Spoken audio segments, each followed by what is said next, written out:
Two gongs, the signal to stop, were quickly followed by three, the signal to reverse.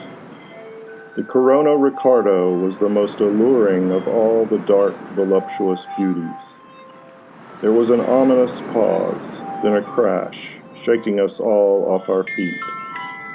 She was born in that city of hills which the travelers say, "See Naples and die." The engines labored. The vessel was shaken in every fiber. Our bow was visibly depressed. She played a Mexican girl, so powerfully and picturesquely played the role that the New York critics predicted for her a brilliant career. We seemed to be bearing down with a weight on our prow. The critics blotted their pages in their rapid enthusiasm about her splendid beauty. Thud, thud, thud came the rain of shot on our shield from her double-decked battery. We of the William S. Hart had rushed upon her dark, seductive beauty, relentless as fate, crashing through her barricade of heavy spars and torpedo fenders, striking her below her starboard forechains, and crushing far into her. It was an instant love, like that born when Romeo's eyes met those of Juliet. For a moment, the whole weight of her hung on our prow and threatened to carry us down with her. The return wave of the collision curling up into our bow port. She began to sink slowly, but continued to fight desperately for the 40 minutes that elapsed after her doom was sealed. We had left our cast-iron beak in the side of the Corona Riccardo. Like the wasp, we could sting but once, leaving it in the wound. What intervened has remained a mystery. The William S. Hart was a ship of single-hearted affection. The Italian enchantress had many admirers. The Hart went on tour.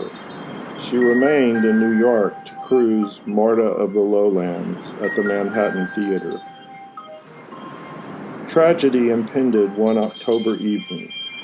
The Corona Riccardo was taking her 5 o'clock siesta, courting freshness and luminous beauty for the night's patrol. She rose from her oceanic couch, raised her arms above her head, wreathing her dark face and tumbling hair in a white frame, and looked out into the murk of an autumn evening. Out of the darkness, the orders rang out. Sponge, load, fire. Pass along the cartridges. More powder, a shell for number 6, a wet wad for the hot shotgun.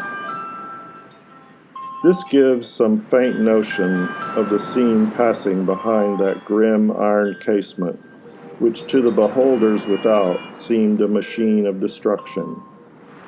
Human hearts were beating and bleeding there. The ship was never identified. A moan. The Corona tilted upon the ocean surface. A red stain was spreading upon the white crests of the waves. The police speculated about an attempt at suicide. Her friends laughed at this. The Corona Riccardo, young, beautiful, successful, to want to kill herself? The peak of the ridiculous. There were tales, too, of professional jealousy. There was one of a repulsed, love-maddened Italian gunboat, the Volturno. Miss Riccardo, recovering quickly, smiled in her slow, seductive way and said nothing.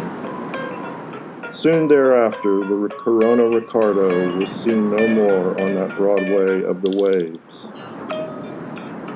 She went on a long tour of the West. She might have been forgotten, for the memory of the foamy highway of the Atlantic is, if not brief, uncertain.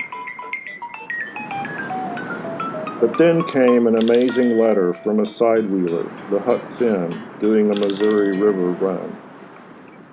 "Don't think I'm crazy," he wrote from a town in the far southwest. but I know that I saw the Corona Riccardo with a group of Indians and their squaws. She saw me and smiled a little. I would know her glorious eyes anywhere. While I was taking on wood, I saw her cruising out of the theater behind a tall man that they afterwards told me was her captain. He wore high eagle feathers in his headdress and was addressed as Chief Silvertongue. 3 years ago, the sunken hull of the Corona Riccardo was found abandoned in a rented berth of the port of St. Louis. Her interior had been stripped, and what could not be dismantled was now rusted away or thick with verdigris or rotten with mold, or had become one with the muck of the riverbank. No sign of her former beauty could be detected in the sad remnants of this neglected hulk, except her faded name on the bows. The William S. Hart was told of this last brief chronicle of the Corona Riccardo. He spoke no words in response, but those who knew them best say the Corona Riccardo was the love of the William S. Hart's life.